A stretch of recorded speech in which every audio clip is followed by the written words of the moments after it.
जरा सोचिए, तारीख है 13 मार्च 2026, जगह पंजाब का बरनाला जिला। 66 साल के भूषण कुमार मित्तल सुबह से चिलचिलाती धूप में एक लंबी न खत्म होने वाली लाइन में खड़े थे। घंटों बीत गए, उन्हें बस सिर्फ एक एलपीजी सिलेंडर ही चाहिए था। लेकिन तभी उन्हें कार्डियक अरेस्ट हुआ और लाइन में ही उनकी जान चली गई। अब देखिए, ये कहानी सिर्फ एक इंसान की नहीं है। ये उस गहरे संकट की कहानी है जिसने, आप यूं समझिए, पूरे देश को अपनी गिरफ्त में ले लिया है। तो चलिए इस पूरी पड़ताल में हम भारत के इस एलपीजी संकट के पीछे की पूरी सच्चाई को परत दर परत समझते हैं। तो सबसे पहले बात करते हैं कतार में खड़े इस संकट की। देखिए, ये कोई आंकड़ों का खेल नहीं है, ये उन लाखों लोगों की कहानी है जो हर रोज इसकी एक मानवीय कीमत चुका रहे हैं। पूरे देश से जो तस्वीरें आ रही हैं वो सच में परेशान करने वाली हैं। दिल्ली हो, पुणे हो या नोएडा, हर जगह बस लंबी लंबी कतारें। सैकड़ों लोग घंटों से खड़े हैं सिर्फ एक सिलेंडर के लिए। हालत ये हो गई है कि लखनऊ में एक आदमी हताशा में गैस सिलेंडर से भरे ट्रक के आगे ही लेट गया। यही नहीं, देहरादून और महाराजगंज जैसे शहरों से तो सिलेंडर चोरी होने की खबरें भी आने लगी हैं। और देखिए, इसका असर अब हमारी अर्थव्यवस्था पर भी साफ साफ दिख रहा है। बड़े शहरों में करीब 20 से 30% रेस्टोरेंट बंद हो चुके हैं और फूड डिलीवरी ऐप्स पर तो ऑर्डर लगभग आधे, मतलब 50 से 60% तक कम हो गए हैं। और ये तो होना ही था। जब भी किसी चीज़ की कमी होती है तो कालाबाजारी शुरू हो जाती है और कीमतें आसमान छूने लगती हैं। जो सिलेंडर आमतौर पर करीब 900 रुपये का मिलता है, वही सिलेंडर दिल्ली के ब्लैक मार्केट में 3000 रुपये का बिक रहा है। और कुछ शहरों में तो यकीन करना मुश्किल है, 6000 रुपये तक का, मतलब 6 गुना ज्यादा कीमत।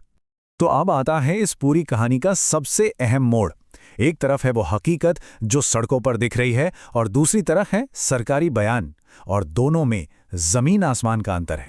देखिए, एक तरफ हम क्या देख रहे हैं, अंतहीन कतारें, आसमान छूती कालाबाजारी और सिलेंडर की राशनिंग। लेकिन दूसरी तरफ सरकार का क्या कहना है? उनका कहना है कि एलपीजी की कोई कमी है ही नहीं।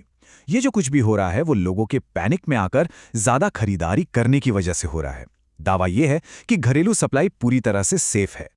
और इस आधिकारिक बात को और पुख्ता करता है प्रधानमंत्री का खुद का बयान, जिसमें उन्होंने कहा कि कुछ लोग पैनिक क्रिएट कर रहे हैं और इससे देश का बड़ा नुकसान हो रहा है। मतलब जिम्मेदारी सीधे सीधे जनता के व्यवहार पर डाल दी गई।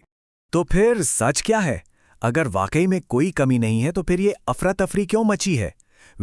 इसका जवाब हमारी सप्लाई चेन की, आप कह सकते हैं, एक दुखती रग में छिपा है। हमारी सबसे बड़ी कमजोरी है हमारी निर्भरता।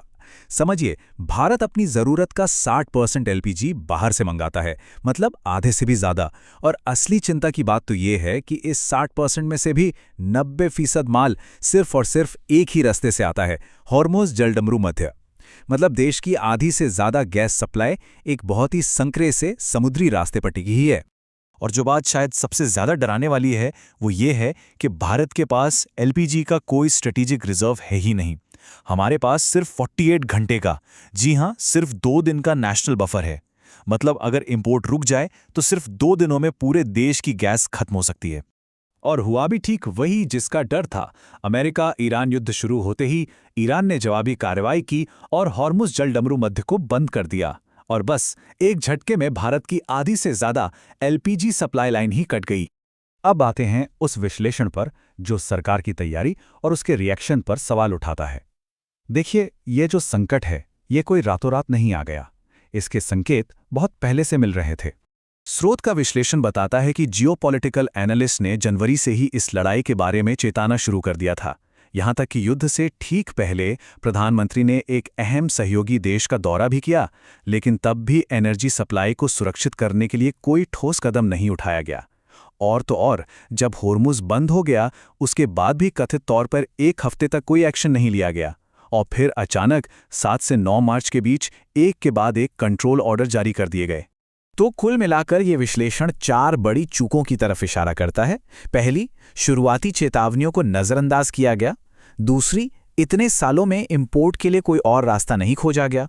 तीसरी, देश के लिए कोई स्ट्रैटेजिक रिजर्व नहीं बनाया गया। और चौथी, कि समस्या को सुलझाने से ज्यादा उसे छोटा दिखाने पर जोर दिया गया। तो अब सबसे बड़ा सवाल कि यह संकट आखिर खत्म कब होगा? चलिए अब आगे बढ़ते हैं और देखते हैं कि आने वाले समय में क्या क्या हो सकता है। तो देखिए, मोटे तौर पर 4 रास्ते दिखते हैं।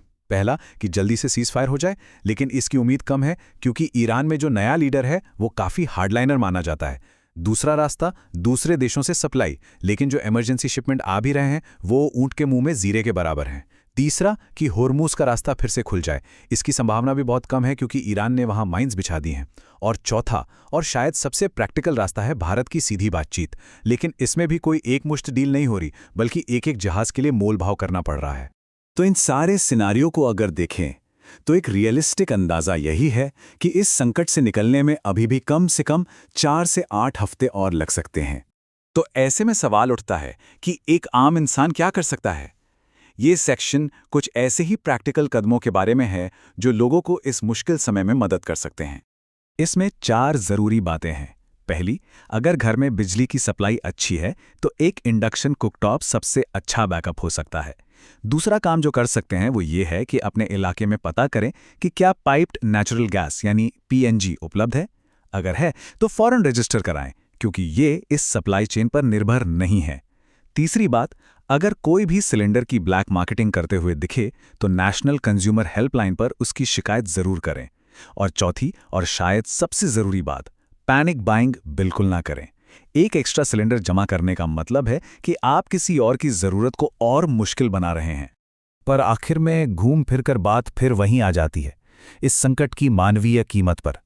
सबसे दुखद तस्वीर तो ग्रामीण भारत से आ रही है, जहां बिजली का कोई भरोसा नहीं।